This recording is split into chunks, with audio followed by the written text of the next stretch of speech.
Minha parceira. Era incrível, mas mudava completamente ao beber. Um dia, eu disse: basta. Conheci Camila há 3 anos, numa festa de aniversário de um amigo em comum. Lembro como se fosse ontem. Estava num canto da sala, conversando com algumas pessoas que mal conhecia quando ela entrou. Cabelos castanhos ondulados, sorriso fácil, uma risada que chamava atenção. Nossos olhares se cruzaram algumas vezes durante a noite até que nosso amigo finalmente nos apresentou.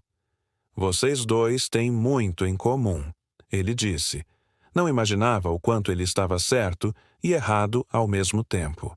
Trocamos números e 2. Dias depois, saímos para tomar um café. A conversa fluiu tão naturalmente que perdemos a noção do tempo. O café virou almoço, que virou uma caminhada no parque, que terminou com um jantar improvisado. Falamos sobre livros, filmes, nossas famílias, sonhos. Ela era professora de literatura em uma escola particular, apaixonada por poesia e viagens. Eu, analista de sistemas, mais reservado, mas igualmente curioso sobre o mundo.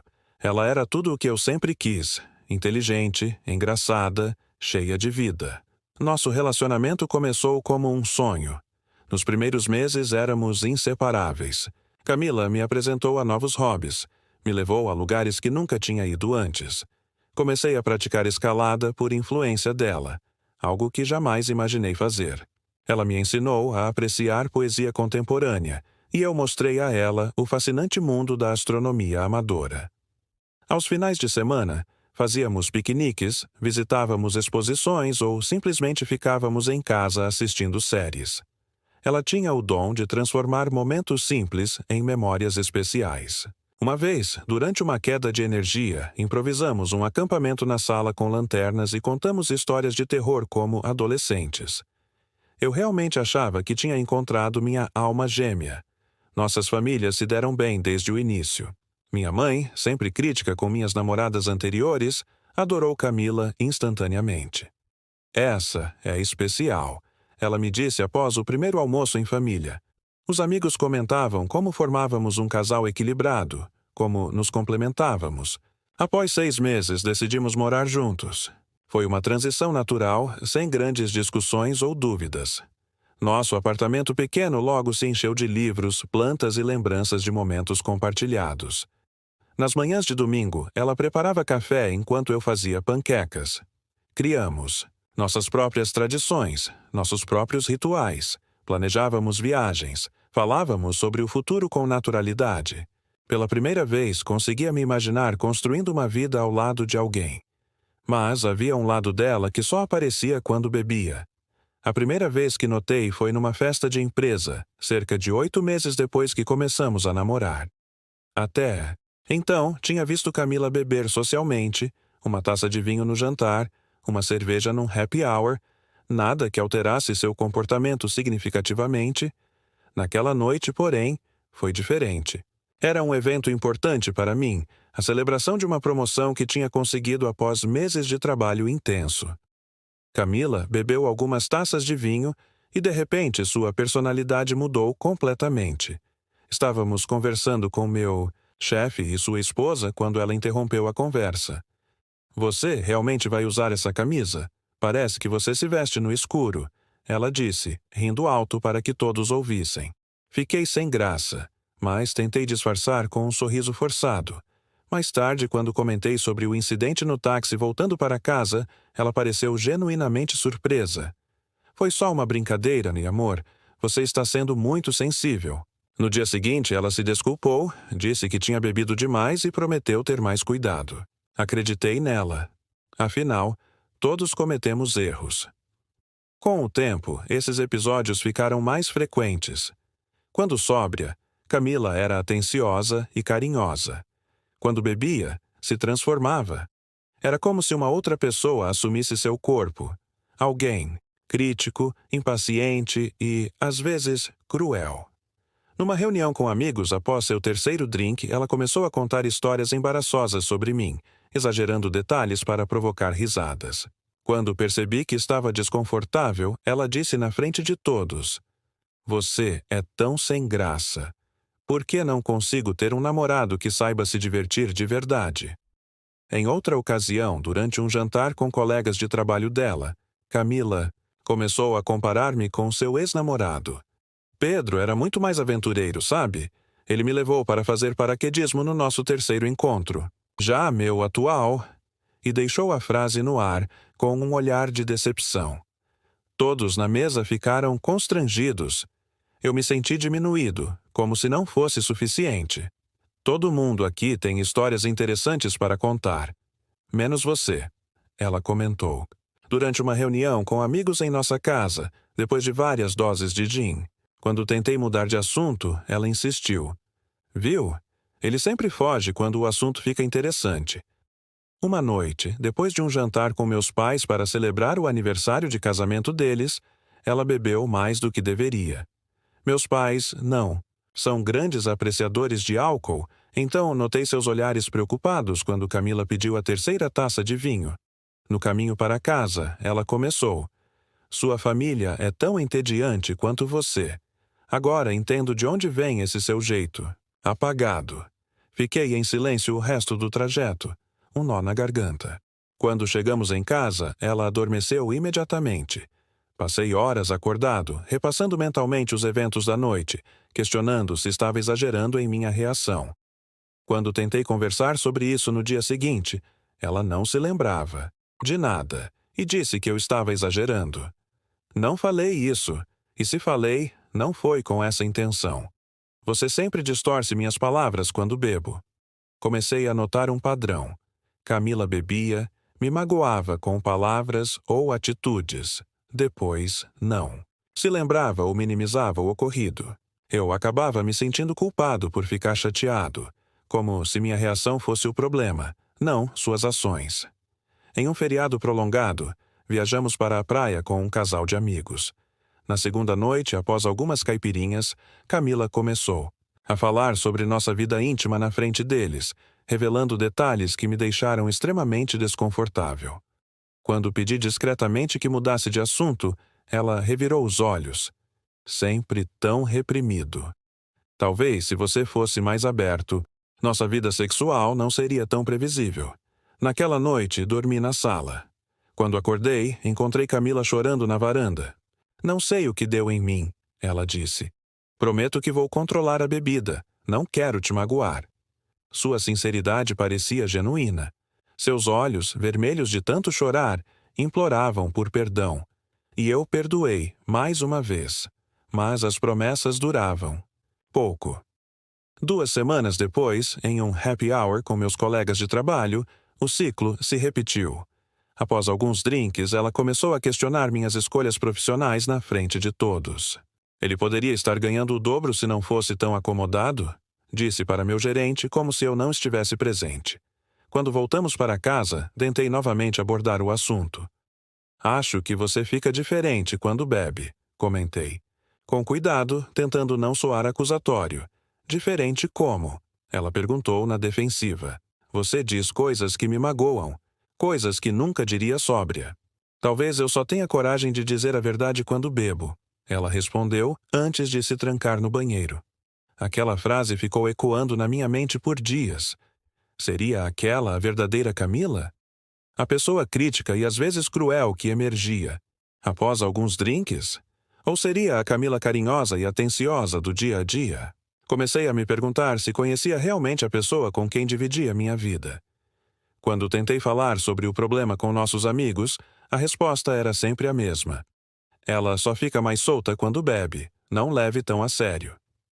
Essa foi a reação de Marcos, meu amigo de infância, quando mencionei como Camila tinha me humilhado na última reunião.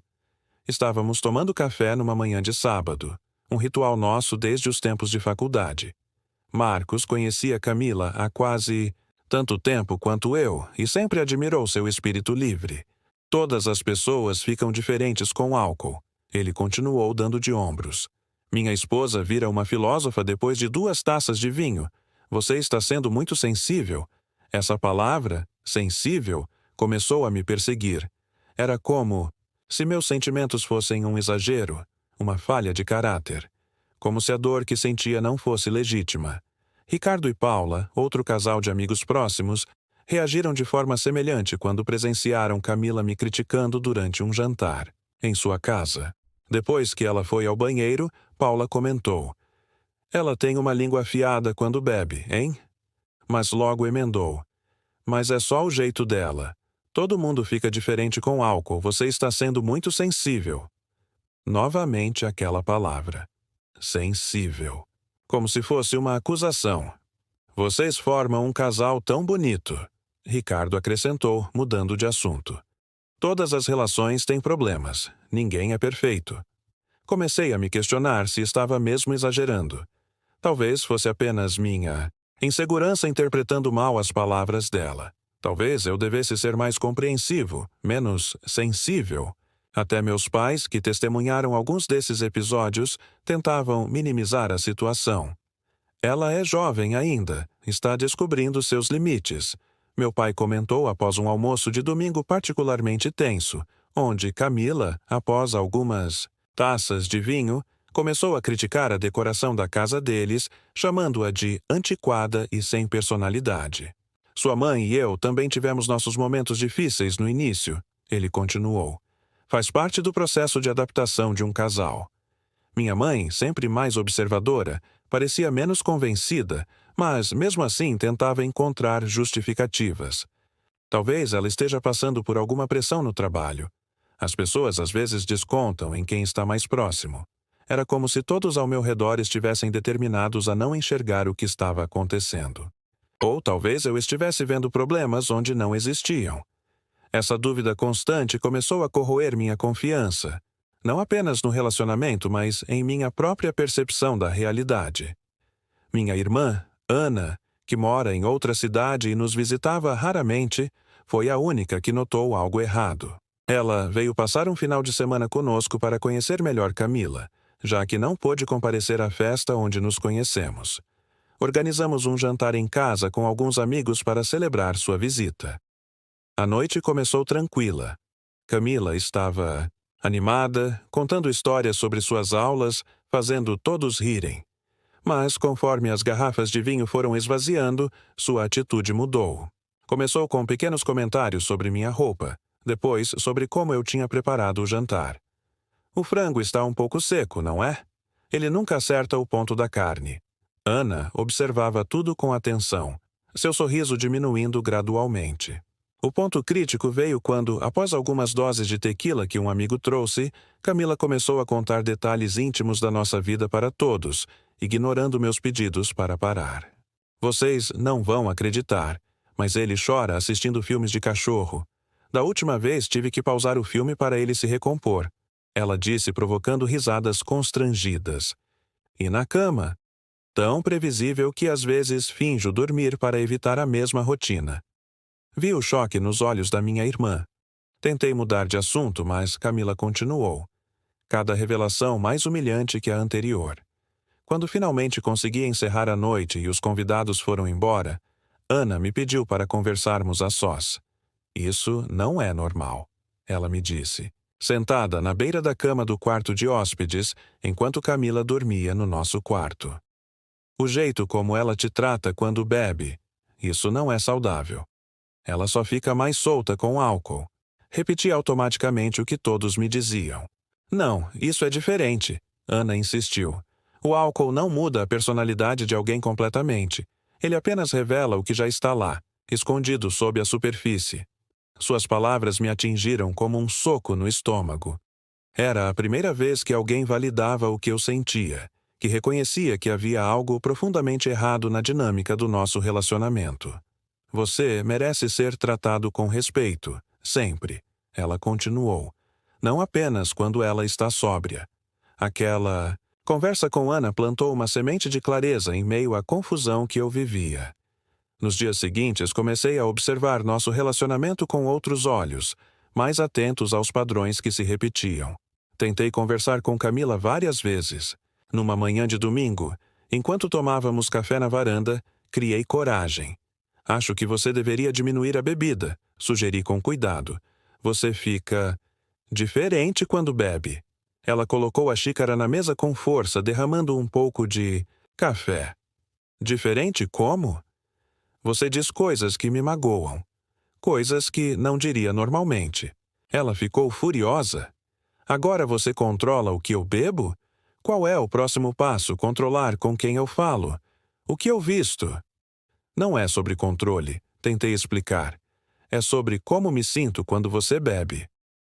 Ah, então o problema é você e seus sentimentos frágeis, ela rebateu. Talvez você devesse trabalhar nisso, em vez de tentar me mudar. A conversa terminou com ela saindo de casa irritada, dizendo que precisava de ar. Voltou horas depois como se nada tivesse acontecido, sugerindo que assistíssemos a um filme juntos. Depois disso, ela começou a beber escondida, antes mesmo de sairmos de casa. Encontrei garrafas vazias no lixo. Notei o cheiro de álcool em seu hálito quando me beijava antes de sairmos para eventos sociais.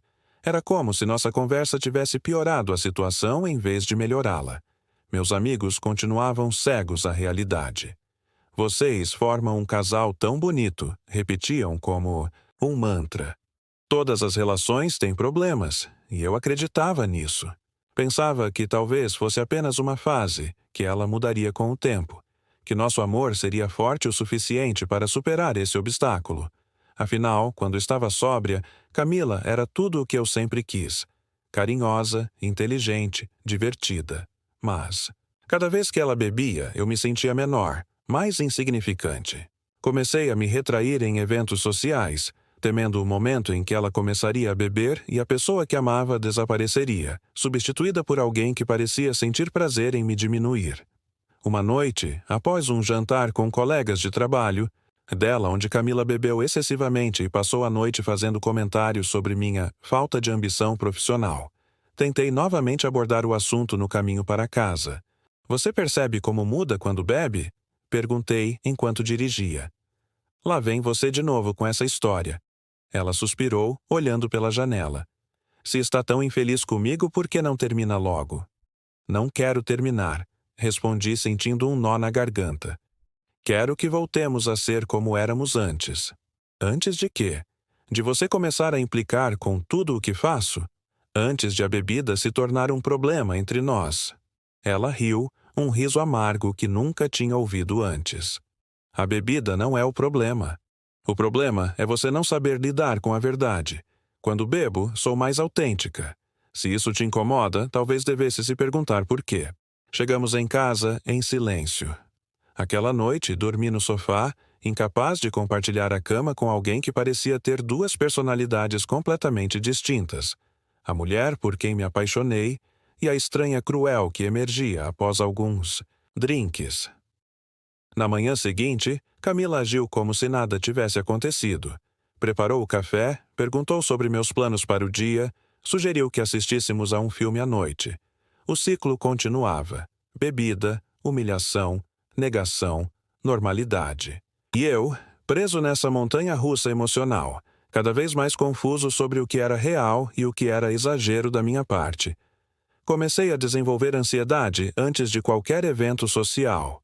O simples ato de receber um convite para um jantar ou uma festa desencadeava uma onda de preocupação que crescia à medida que a data se aproximava. Ficava imaginando. Será que ela vai beber hoje? Quanto? Como vai me tratar? Que versão de Camila apareceria? A mulher amorosa por quem me apaixonei ou a estranha cruel que emergia após alguns drinks? Meu estômago se contraía quando via ela se aproximar da primeira taça de vinho. Observava cada gole como quem monitora uma bomba relógio, tentando prever quando a explosão aconteceria. Comecei a calcular mentalmente. Uma taça geralmente não causava mudanças perceptíveis. 2 já traziam um brilho diferente ao seu olhar. 3 era quando sua voz ficava mais alta, suas opiniões mais cortantes. 4 ou mais. E eu sabia que a noite terminaria com meu coração em pedaços. Passei a criar desculpas para não sairmos, para evitar situações em que ela pudesse beber. Estou com muita dor de cabeça, dizia quando amigos convidavam para um happy hour. Tenho um prazo importante no trabalho amanhã, inventava quando surgiam convites para jantares. Preferia o tédio seguro do nosso apartamento ao risco de humilhação pública. Quando não conseguia evitar os compromissos sociais, desenvolvia estratégias de sobrevivência. Ficava próximo a ela, tentando sutilmente controlar o ritmo de seu consumo. Não quer experimentar este suco? Está delicioso, sugeria, tentando intercalar bebidas não alcoólicas. Ou então, vamos comer algo? Ouvi dizer que a comida aqui é ótima. Qualquer coisa para retardar o inevitável. Aprendi a identificar os primeiros sinais da transformação. O modo como ela jogava o cabelo para trás com mais frequência, como seu sorriso se tornava ligeiramente mais largo, como seus olhos perdiam um pouco do foco. Quando notava esses sinais, tentava sugerir que fôssemos embora. Estou cansado, dizia. Temos aquele compromisso cedo amanhã, lembra? Às vezes funcionava. Na maioria das vezes não. Você sempre quer ir embora quando a festa está começando, ela reclamava. Por que não consegue se divertir como uma pessoa normal? O pior era a montanha-russa emocional. Nos dias bons, quando ela estava sóbria, eu me perguntava se não estava exagerando. Ela era tão carinhosa, tão presente. Preparava meu café. Da manhã, favorito nos domingos, lembrava de pequenos detalhes sobre meu dia.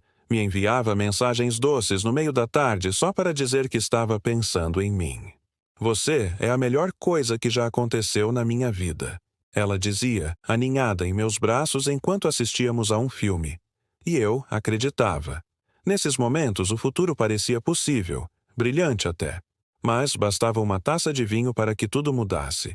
Era como se um interruptor fosse acionado, transformando a mulher que amava em uma estranha hostil. Comecei a me questionar. Será que o problema era comigo? Será que eu era realmente sem graça, como ela dizia quando bebia? Talvez eu fosse muito sensível, incapaz de aceitar críticas, mesmo que construtivas. Talvez eu não soubesse lidar com alguém tão autêntica quanto ela. Essas dúvidas corroíam minha autoestima dia após dia.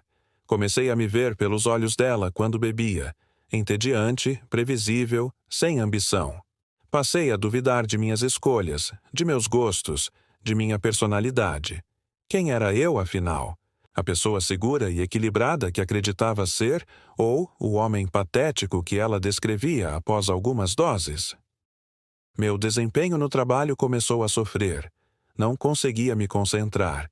Minha mente sempre voltando às suas palavras cruéis, analisando-as, repetidamente, procurando verdades escondidas. Comecei a cometer erros, a perder prazos. Meu chefe notou a mudança. Está tudo bem com você? Ele perguntou após uma reunião particularmente desastrosa onde eu mal conseguia apresentar o projeto, em que estava trabalhando. Só cansado, respondi, evitando seus olhos. Se precisar conversar, estou aqui, ele ofereceu. Mas como explicar? Como colocar em palavras a confusão que vivia, o medo constante, a dúvida que me consumia? Meus amigos começaram a notar meu afastamento. Você sumiu, reclamou Marcos ao telefone. Faz semanas que não tivemos. Ando ocupado, menti. A verdade era que não suportava mais os olhares de pena quando Camila começava a me diminuir em público, nem os comentários bem-intencionados, mas dolorosos depois. Ela não quis dizer isso. Ou é só o jeito dela. Comecei a ter problemas. Para dormir. Passava horas acordado, repassando mentalmente cada interação, cada palavra dita, tentando entender onde estava o erro. Seria possível amar alguém que te machuca regularmente? Seria isso amor de verdade? Ou apenas dependência? Emocional disfarçada de afeto? Uma noite, depois de mais um episódio em que ela me humilhou na frente de colegas de trabalho, chamando minha apresentação de básica e sem criatividade, após beber 3 coquetéis, fiquei acordado a noite toda, olhando para o teto. Sentia um peso no peito que não ia embora, uma mistura de tristeza, raiva e, principalmente, exaustão. Estava exausto de viver nessa incerteza constante, de nunca saber qual versão dela eu encontraria. Você precisa parar de beber, eu disse na manhã seguinte enquanto ela tomava café, aparentemente sem lembrar do que tinha acontecido na noite anterior. Você tem um problema. Ela levantou os olhos da xícara, surpresa com minha abordagem. Direta. Geralmente eu era mais cuidadoso, mais hesitante ao abordar o assunto. O único problema aqui é você, que não sabe se divertir. Ela respondeu, a defensiva imediata em sua voz. Se não está feliz comigo, a porta está aberta. Essa era sua resposta padrão sempre que eu tentava discutir o impacto de seu comportamento. Virar a situação contra mim, fazer-me sentir como se eu fosse o problema, oferecer a saída como única solução. Era uma forma eficaz de encerrar a conversa, de evitar qualquer responsabilidade. Naquele dia, porém, algo mudou dentro de mim. Talvez fosse o acúmulo de mágoas, talvez o cansaço extremo, mas não recuei como de costume. Não é sobre diversão, insisti. É sobre respeito, sobre como você me trata quando bebe. Lá vem você com essa história de novo. Ela suspirou, revirando os olhos. Sempre tão dramático? Não é drama, continuei, sentindo minha voz tremer ligeiramente. É minha realidade. Você me humilha, me diminui, me faz sentir insignificante, e depois age como se nada tivesse acontecido. Se você se sente assim, talvez o problema seja seu, ela rebateu, levantando-se para colocar a xícara na pia. Talvez você devesse procurar terapia para lidar com sua insegurança. Aquelas palavras me atingiram como um tapa. Era a mesma estratégia de sempre: desviar, culpar, minimizar. Mas, desta vez, em vez de dúvida, senti clareza. Vi o padrão com nitidez cristalina: o abuso verbal, a negação, a inversão de papéis onde eu acabava me sentindo culpado por estar magoado. Talvez você esteja certa, respondi, surpreendendo-a. Talvez eu precise mesmo de terapia, para entender por que continuo aceitando ser tratado assim. Ela pareceu momentaneamente desconcertada com minha resposta, como se não esperasse essa mudança de script. Rapidamente, porém, recuperou a compostura. Você está exagerando como sempre, disse pegando a bolsa. Tenho que ir para a escola. Conversamos depois. Quando a porta fechou atrás dela, senti uma mistura de alívio e tristeza. Alívio por ter finalmente expressado o que sentia sem recuar, tristeza por perceber que talvez não houvesse solução para nós. Naquela tarde, liguei para um terapeuta. Não para curar minha insegurança, como Camila sugeriu, mas para entender por que permitia que alguém que supostamente me amava me tratasse daquela forma. Para compreender por que era tão difícil estabelecer limites, por que continuava acreditando que as coisas poderiam mudar quando todas as evidências apontavam para o contrário. Na primeira sessão, chorei como não chorava há anos. Contei sobre o início perfeito, sobre como tudo mudou gradualmente, sobre a dualidade desconcertante de amar alguém que te machuca regularmente. O que você quer? Perguntou o terapeuta após ouvir minha história. Quero que ela pare de beber. Respondi automaticamente. E se ela não parar? A pergunta pairou no ar, pesada com implicações. Se ela não parasse, e todas as evidências sugeriam que não pararia, quais eram minhas opções? Continuar vivendo nessa montanha-russa emocional? Aceitar os momentos bons como compensação pelos momentos terríveis? Ou reconhecer que, talvez, o preço de estar com ela fosse alto demais para minha saúde mental? Saí daquela sessão com mais perguntas que respostas, mas com uma certeza crescente. Algo precisava mudar. Eu precisava mudar. Não podia continuar, vivendo no limbo entre o amor e o medo, nunca sabendo qual versão de Camila e de mim mesmo encontraria a cada dia. O ponto de ruptura aconteceu no aniversário da minha sobrinha de 8 anos. Era um sábado ensolarado de primavera, o tipo de dia que normalmente me encheria de otimismo. Minha irmã Ana tinha organizado uma festa temática de princesas no quintal de sua casa. Balões coloridos, uma mesa repleta de doces, crianças correndo e rindo, o cenário perfeito para uma celebração familiar. Camila prometeu que não beberia. É uma festa infantil, claro que vou me comportar, ela disse enquanto nos arrumávamos. Acreditei nela. Queria acreditar. Nas últimas semanas, após iniciar minha terapia, tínhamos conversado mais abertamente sobre o problema. Ela parecia, finalmente, reconhecer o impacto de seu comportamento, chegando até a sugerir que talvez precisasse de ajuda profissional também. Chegamos cedo para ajudar com os preparativos finais. Camila estava radiante, ajudando a decorar os últimos detalhes, interagindo carinhosamente com minha sobrinha. Você está linda, princesa, ela disse, ajustando a coroa na cabeça da menina. Por um momento, vislumbrei a mulher por quem me apaixonei e meu coração se encheu de esperança. A festa começou e tudo corria bem. Camila conversava animadamente com meus familiares, brincava com as crianças, tirava fotos. Estava sendo a companheira perfeita, a pessoa que eu sabia que ela podia ser. Cerca de 2 horas depois, notei sua ausência. Procurei pela casa e a encontrei escondida na varanda dos fundos, bebendo vodka em uma garrafa de água. Meu estômago afundou.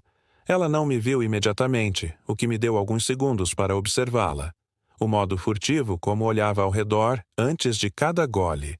A expressão de culpa misturada com alívio em seu rosto. "O que você está fazendo?" Perguntei, embora a resposta fosse óbvia. Ela se sobressaltou, quase derrubando a garrafa. "Só tomando um pouco de água", respondeu, tentando esconder a garrafa atrás das costas. "Camila, consigo sentir o cheiro daqui." Seu rosto mudou, a culpa dando lugar à defensiva. "Você está me vigiando agora? Não posso nem ter um momento para mim?" "Você prometeu", disse, sentindo uma mistura de decepção e raiva crescendo dentro de mim. "É o aniversário da minha sobrinha, uma festa infantil." "É só um drink." "Para relaxar", ela rebateu. "Não estou bêbada. Para de exagerar." Mas eu conhecia aquele olhar, aquele tom de voz. O processo já tinha começado. A transformação estava em andamento. "Por favor", implorei, baixando a voz para que ninguém nos ouvisse.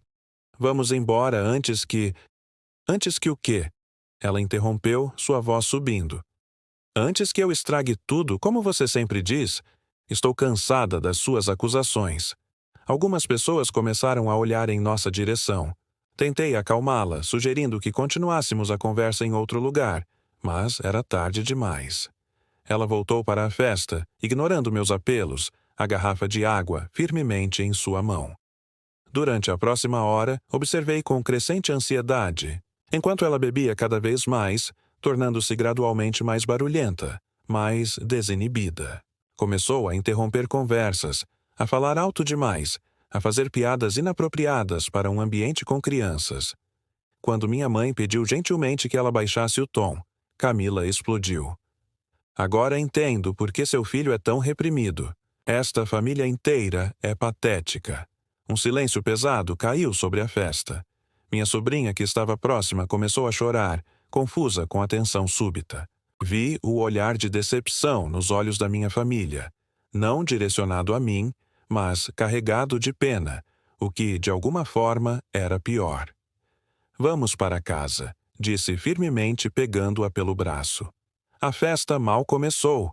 Ela protestou, tentando se soltar. "Agora, Camila." Algo em meu tom deve ter comunicado que não havia espaço para discussão. Ela me seguiu até o carro, murmurando sobre como eu estava arruinando tudo e sendo dramático como sempre. Durante todo o trajeto para casa, ela alternava entre acusações, raivosas e tentativas de justificar seu comportamento. "Sua família me odeia mesmo", ela disse em determinado momento. "Eles me julgam desde o primeiro dia. Só estou sendo autêntica." Pela primeira vez, não me importei com suas palavras. Não tentei argumentar, não tentei acalmá-la, não assumi a culpa para evitar conflito. Dirigi em silêncio, uma clareza crescente tomando forma em minha mente. Quando chegamos em casa, ela continuou sua diatribe por algum tempo, até perceber que eu não estava respondendo.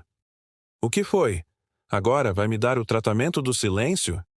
"Estou cansado, Camila", respondi simplesmente. "Vou dormir no sofá." "Típico", ela bufou. "Foge, quando a conversa fica difícil." Não respondi. Peguei um travesseiro e um cobertor e me instalei no sofá. Ela bateu a porta do quarto com força e logo depois ouvi o som da televisão ligada em volume alto. Sua forma passivo-agressiva de mostrar que não se importava com minha ausência. Deitado no escuro, encarando o teto, senti uma estranha calma me envolver. Não era resignação nem desespero. Era clareza. Finalmente via a situação por completo, sem as lentes distorcidas do amor ou da esperança. Via o ciclo vicioso em que estávamos presos, o dano que estava causando a nós dois. Amava Camila. A Camila sóbria, gentil, engraçada, apaixonada. Mas essa Camila estava cada vez mais rara, eclipsada pela versão cruel e imprevisível que emergia quando bebia.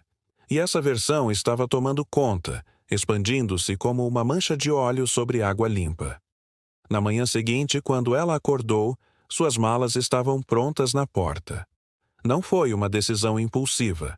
Durante a madrugada, enquanto ela dormia, refleti sobre cada momento de nossa relação, cada promessa quebrada, cada ciclo de abuso e reconciliação. Pensei no que meu terapeuta havia dito sobre estabelecer limites, sobre a diferença entre ajudar alguém e permitir que esse alguém te destrua. "O que é isso?" ela perguntou confusa, apontando para as malas. "Não posso mais fazer isso." Eu disse, surpreendendo a mim mesmo com a firmeza em minha voz. "Amo a pessoa que você é quando está sóbria, mas não posso mais viver com medo da pessoa que surge quando você bebe." "Você está terminando comigo por causa de ontem?" ela perguntou, incrédula. "Foi só uma festa estúpida." "Não é por causa de ontem," respondi calmamente. "É por causa de todos os dias. É pelo padrão que se repete sem parar. É porque estou me perdendo nesse relacionamento e acho que você também." Ela ficou em silêncio por um momento, a realidade da situação finalmente penetrando. Então, como esperado, veio a reação. Primeiro raiva. "Você é um covarde." Depois negociação. "Posso mudar, juro que posso." E finalmente, quando viu que eu não cederia, lágrimas. "Por favor," ela implorou chorando. "Eu te amo. Vou buscar ajuda, vou parar de beber completamente. Só não termine assim." Ela chorou, prometeu mudar, disse que buscaria ajuda. Já tinha ouvido isso antes. Após cada episódio grave, vinham as promessas, as lágrimas, o arrependimento aparentemente sincero. E por um tempo, as coisas melhoravam. Ela reduzia a bebida, era mais cuidadosa com suas palavras. Mas, inevitavelmente, o ciclo recomeçava. Desta vez, não cedi. Não porque não a amasse mais, mas precisamente porque a amava. O suficiente para reconhecer que nosso relacionamento, na forma como existia, estava nos destruindo a ambos. "Espero sinceramente que você busque ajuda," disse, segurando suas mãos. "Acredito que você pode superar isso, mas não posso estar ao seu lado durante esse processo. Não mais." Ela partiu naquela tarde, entre lágrimas e promessas renovadas. Fechei a porta e me sentei no sofá, esperando sentir o peso esmagador do arrependimento. Em vez disso, senti alívio. Um alívio culpado, mas inegável. Já se passaram 6 meses. Os primeiros dias foram os mais difíceis. Camila ligava constantemente, alternando entre súplicas emocionadas e acusações amargas. Bloqueei seu número após 2 semanas, quando ficou claro que as ligações só prolongavam a dor para nós dois. Voltei a frequentar eventos sociais, redescobri velhos hobbies, reconectei-me com amigos que havia afastado. Continuei com a terapia, trabalhando para entender os padrões que me levaram a permanecer tanto tempo em um relacionamento tóxico, aprendendo a estabelecer limites saudáveis. Às vezes me pergunto se fiz a escolha certa, se deveria ter tentado mais uma vez, se o problema era realmente tão grave quanto eu sentia. Nos momentos de dúvida, releio as anotações que fiz durante nosso relacionamento, pequenos registros dos episódios mais dolorosos, que mantinha como uma forma de não duvidar de minha própria percepção quando ela negava o ocorrido no dia seguinte. Soube por amigos em comum que Camila finalmente buscou ajuda, que está frequentando reuniões de alcoólicos anônimos. Fiquei genuinamente feliz por ela. Espero que encontre o equilíbrio que não conseguimos construir juntos. Vocês acham que exagerei? Deveria ter dado mais uma chance? Como vocês lidariam com alguém que muda completamente sob efeito do álcool? É possível amar alguém que te machuca regularmente, mesmo que não seja intencional? Estou realmente confuso e precisando de conselhos sinceros. Às vezes, ainda sonho com os momentos bons. Seu sorriso ao acordar, O modo como seus olhos brilhavam quando falava sobre seus alunos, nossas conversas que duravam a noite toda. Mas então lembro do medo constante, da ansiedade antes de cada evento social, da sensação de estar sempre pisando em ovos. Dizem que o tempo cura todas as feridas. Não sei se é verdade. O que sei é que pela primeira vez em muito tempo, não tenho medo do amanhã, e talvez isso por si só seja resposta suficiente.